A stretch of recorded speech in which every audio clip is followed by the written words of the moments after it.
I will now call to the podium a distinguished American, a man who is, in fact, someone who has the right stuff, which includes a doctorate in aeronautics and astronautics from MIT, selection to the NASA Apollo program, selection to a NASA Apollo program moon mission, selection to a NASA Apollo moon mission egress from the capsule on the moon, returning to our world to write several books, found the Institute of Nomadic Sciences, develop a number of scientific exploration initiatives.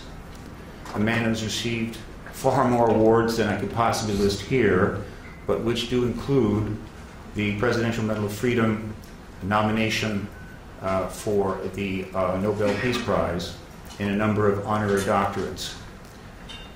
And he has some things to say to you this morning, and I would like him to come forward now. Dr. Mitchell.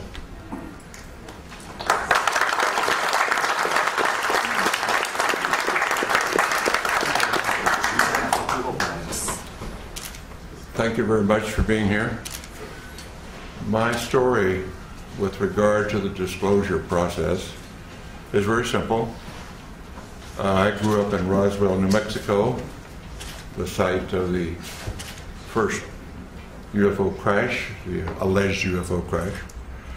And my story is as a result of growing up there. I was a senior in high school, just going into my senior year in 1947, when on one day the Roswell Record announced that an alien craft had crashed, and the next day changed that story and said no, the Air Force said that was a weather balloon.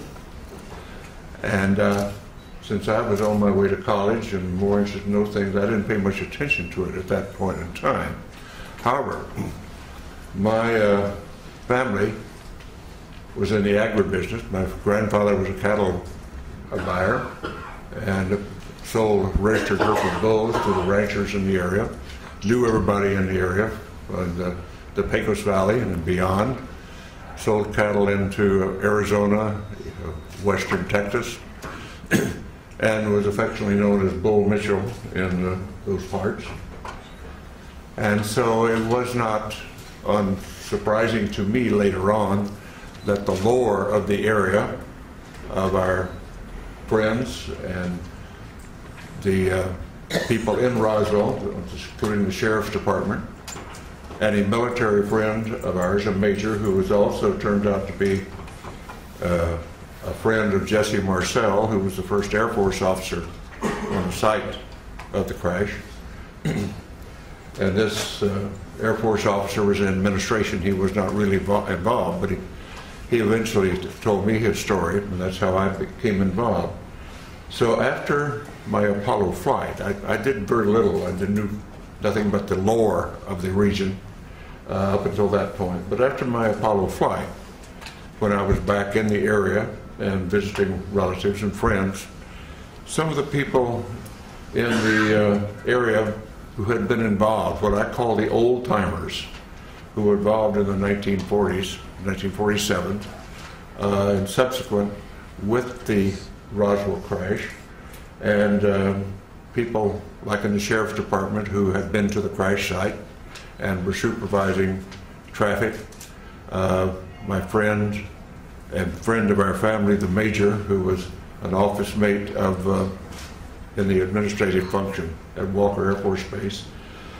These folks, because they had been shushed and told not to talk about their experience by military authority in those days, and on dire consequence if they did, felt that here in the 70s, many years later, that they didn't want to go to the grave with their story. They wanted to tell somebody reliable. And being a local boy and having been to the moon, they considered me reliable enough to whisper in my ear their particular story and their association with the Roswell crash, including the family of the undertaker who provided coffins for the alleged alien victims, and others on site who had been involved or knew the story. And of course, eventually I ran into Jesse Marcel Jr., the son of the Jesse Marcel, who was the first military officer on the site, and knew his story, and knew his story well, and we became friends in later years in this disclosure movement. And at some point, about 10 years ago, and I can't remember what date it was right now, when the disclosure movement was going strongly, I came here to Washington with a Navy commander by the name of Will Miller and Dr. Stephen Greer, and we were able to get an appointment at the Pentagon to talk about what we knew, or what we allegedly knew, what we thought we knew, and went and told our story. And the powers that be at the Intelligence Committee of the Joint Chiefs of Staff listened to our story and said, the Admiral said, well, I don't know that story. I don't know that that's true, but I will find out. So we departed, went on our way, and subsequently learned through Dr. Greer and through Will Miller, and that those stories had been confirmed, and that the Admiral had been denied access when he tried to get into the inner workings of that process. And we had confirmation of that, although that Admiral now denies the fact that this is the fact. So my story is essentially that. I do have no first-hand experience with the ET effort, except the fact that I know all of these research people that you'll hear from today, and those some who are not here today, who have spent a long amount of their lives and time doing research into the alien visitation, UFO crashes, and so forth. And I urge that those who are doubtful read the books, read the lore, and start to understand what has really been going on, because there is no doubt we are being visited.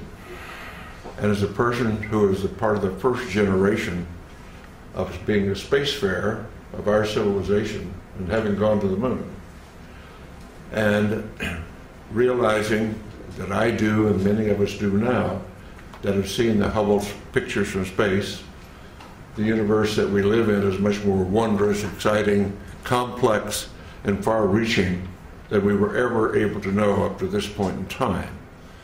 And the fact we have wondered, were we alone in the universe forever? Only in our period do we really have evidence, no, we're not alone. We are just one planet with intelligent life on it, and probably it is time, now that we are spacefarers on our planet, that we get active, because we're really universal beings. And in the long stretch of things, if we think about it in the longest possible range, we realize, and I realize this from my studies in astronomy and astrophysics, our sun will burn out in due course, and we have to be off this planet if our species is to survive. So anybody, any species, any planet that is on around a mainstream star like ours is, only has a finite amount of time on that star before it burns out. And so our destiny, in my opinion, and we might as well get started with it, is become a part of the planetary community of nations, of planets, just like when we were much newer on this planet, and we found tribes over in the next valley or across the next mountains, and we started forming communities then and reaching out beyond ourselves. At this point in human history on this planet, we're now starting, and ready should be, to reach out beyond our planet and beyond our solar system to find out what is really going on out there.